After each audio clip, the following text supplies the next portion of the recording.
Je suis désolé. Mais je ne veux pas être empereur. Ce n'est pas mon affaire. Je ne veux ni conquérir ni diriger personne. Je voudrais aider tout le monde dans la mesure du possible. Juifs, chrétiens, païens, blancs et noirs. Nous voudrions tous nous aider si nous le pouvions. Les êtres humains sont ainsi faits. Nous voulons donner le bonheur à notre prochain, pas lui donner le malheur. Nous ne voulons pas haïr ni humilier personne. Dans ce monde, chacun de nous a sa place et notre terre est bien assez riche. Elle peut nourrir tous les êtres humains. Nous pouvons tous avoir une vie belle et libre. Mais nous l'avons oublié. L'envie a empoisonné l'esprit des hommes, a barricadé le monde avec la haine, nous a fait sombrer dans la misère et les effusions de sang. Nous avons développé la vitesse pour nous enfermer en nous-mêmes. Les machines qui nous apportent l'abondance nous laissent dans l'insatisfaction. Notre savoir nous a fait devenir cyniques. Nous sommes inhumains à force d'intelligence. Nous ne ressentons pas assez et nous pensons beaucoup trop. Nous sommes trop mécanisés et nous manquons d'humanité. Nous sommes trop cultivés et nous manquons de tendresse et de gentillesse. Sans ces qualités humaines, la vie n'est plus que violence. Et tout est perdu. Les avions, la radio nous ont rapprochés les uns des autres. Ces inventions ne trouveront leur vrai sens que dans la bonté de l'être humain, que dans la fraternité, l'amitié et l'unité de tous les hommes. En ce moment même, ma voix atteint des millions de gens à travers le monde. Des millions d'hommes, de femmes et d'enfants désespérés, victimes d'un système qui torture les faibles et emprisonne les innocents. Je dis à tous ceux qui m'entendent, ne désespérez pas.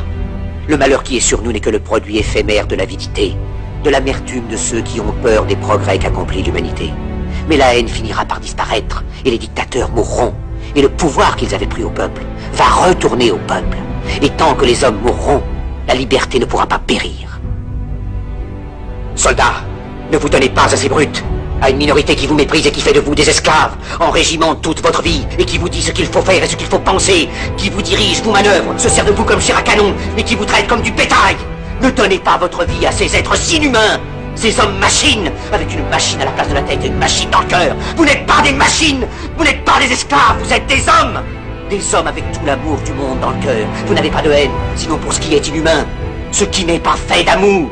Soldats, ne vous battez pas pour l'esclavage, mais pour la liberté. Il est écrit dans l'évangile selon saint Luc, le royaume de Dieu est dans l'être humain, pas dans un seul humain, ni dans un groupe d'humains, mais dans tous les humains, en vous.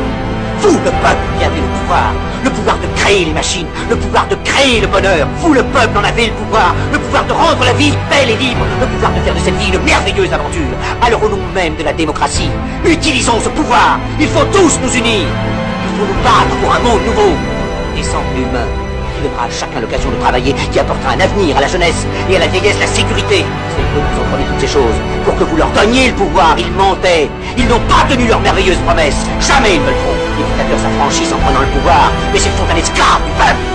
Alors il faut nous battre pour accomplir toutes leurs promesses. Il faut nous battre pour libérer le monde, pour renverser les frontières et les barrières raciales, pour en finir avec l'avidité, avec la haine et l'intolérance. Il faut nous battre pour construire un monde de raison, un monde où la science et le progrès mèneront tous les hommes vers le bonheur. Soldats, au nom de la démocratie, unissons-nous tous!